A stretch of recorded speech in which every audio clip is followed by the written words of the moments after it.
హైదరాబాద్లో కొనసాగుతూ హైదరాబాద్ సంబంధించి సామాన్య ప్రజలను అనేక ఇబ్బందులు పెడుతున్నారని వీళ్ళు ఆరోపిస్తున్నారు. వారికి సంబంధించి చాలామంది ఇక్కడ ఉన్నారు హిజ్రాలు, వారిని అడిగి తెలుసుకుందాం. చెప్పండి, మీరు ఎటువంటి ప్రాబ్లమ్స్ మేజర్గా ఈ సురక్ష ఫౌండేషన్ నుంచి మీరు దీనిలో పార్టిసిపేట్ చేస్తూ ఉన్నారు కదా, దీనికి సంబంధించి హిజ్రాలు ఎటువంటి ప్రాబ్లమ్స్ ఫేస్ చేస్తారు? హిజ్రాలు ప్రాబ్లమ్స్ ఏం ఫేస్ చేస్తున్నారంటే అండి, వీళ్ళు కొంతమంది మంచి ఘన చరిత్ర కలిగిన ఒక ట్రెడిషన్, ఒక సంస్కృతి సంప్రదాయాన్ని పాటించే హిజ్రాలు ఉన్నారు. 400 సంవత్సరాల నుంచి, తరతరాల నుంచి ఉన్నారు. అయితే ఏంటంటే బయట ఇప్పుడు ఒక మాఫియా తయారైంది. ఒక సంస్థగా, ఒక హెచ్ఐవి ప్రివెన్షన్ యాక్టివిస్ట్గా, ఒక గే యాక్టివిస్ట్గా నేను గమనించింది ఏంటంటే, కొంతమంది వ్యక్తులు కలిసి ఒక గ్రూప్, ఒక రాకెట్ని తయారు చేస్తారు.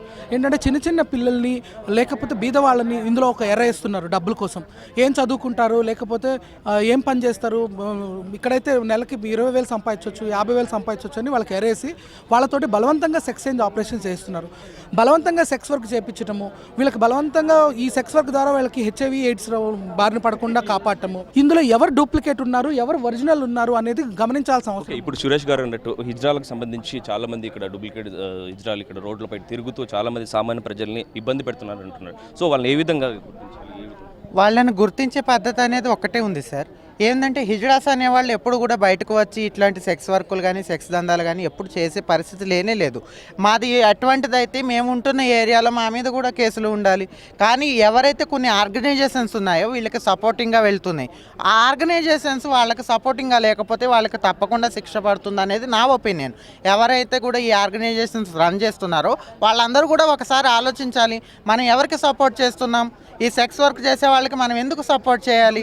వీళ్ళందరినీ ఆపాలి. ఈ ఆర్గనైజేషన్స్ అనేవి వాళ్ళకి ఏమన్నా వాళ్ళ ఫ్యూచర్ కోసం పనిచేయాలి, వాళ్ళ ఉన్నతి కోసం పనిచేయాలి తప్ప, వాళ్ళ హెల్త్ కోసం పనిచేయాలి తప్ప, వాళ్ళని ఇటువంటి దొంగతనం కేసుల్లో లేకపోతే వ్యభిచారం కేసుల్లోంచి రక్షించడం కోసం పని చేయవద్దు.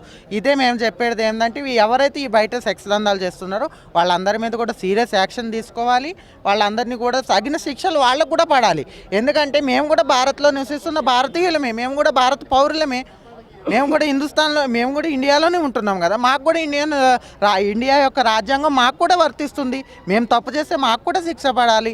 హిజ్రాలకి ఏమి ప్రత్యేకమైన రాజ్యాంగం అయితే లేదు కదా. ఈ ఆర్గనైజేషన్స్ ఎందుకని వాళ్ళని ఆపుతున్నాయి? గతంలో ఇంతకుముందు ఈ సిటీలో చాలామంది హిజ్రాల పేరుతో చెప్పుకొని ఆత్మహత్యలు చేసుకున్న పరిస్థితి కూడా ఏర్పడింది. దానికి సంబంధించి అడుగుదాం. ఇంతకుముందు గతంలో ఆత్మహత్యలు చేసుకున్న పరిస్థితి కూడా ఏర్పడింది హిజ్రాలు చేసింది, దానికి సంబంధించి అది ఏమంటే ఆ చిన్న పాప మర్డర్ అయిపోయింది, ఆమెకి ఉరి వేసుకునేది, ఆత్మహత్య చేసుకునేది.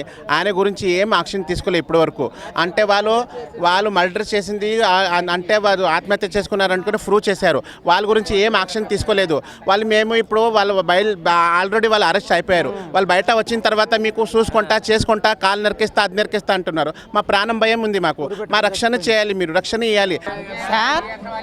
ఏదైతే వీళ్ళు మాకు ఒక మతాన్ని, కులాన్ని అంటగట్టడం కోసం చూస్తున్నారు, మాకు ఎటువంటి మతంతో కానీ, ఎటువంటి కులంతో కానీ సంబంధం లేదు. మేమందరం కూడా అన్ని రకాల మతాలని కూడా మేము గౌరవిస్తాము. అన్ని రకాల మతాలకు సంబంధించిన వాళ్ళు కూడా మా దగ్గర ఉన్నారు, అన్ని కులాల వాళ్ళు కూడా. కేవలం హైదరాబాద్లో డూప్లికేట్ హిజ్రాలుగా మాత్రమే కాదు, హిజ్రాలతో పాటు అనేక కార్యకలాపాలు చేస్తూ సామాన్య ప్రజలను ఇబ్బంది పెడుతున్నారు. వీటితో పాటు హిజ్రాలకు సంబంధించి ఇటువంటి సమస్యలతో చాలామంది ఆత్మహత్యలు చేసుకునే పరిస్థితి కూడా ఏర్పడిందని అంటున్నారు. కెమెరా పర్సన్ అమర్తో శరత్, HM TV, హైదరాబాద్.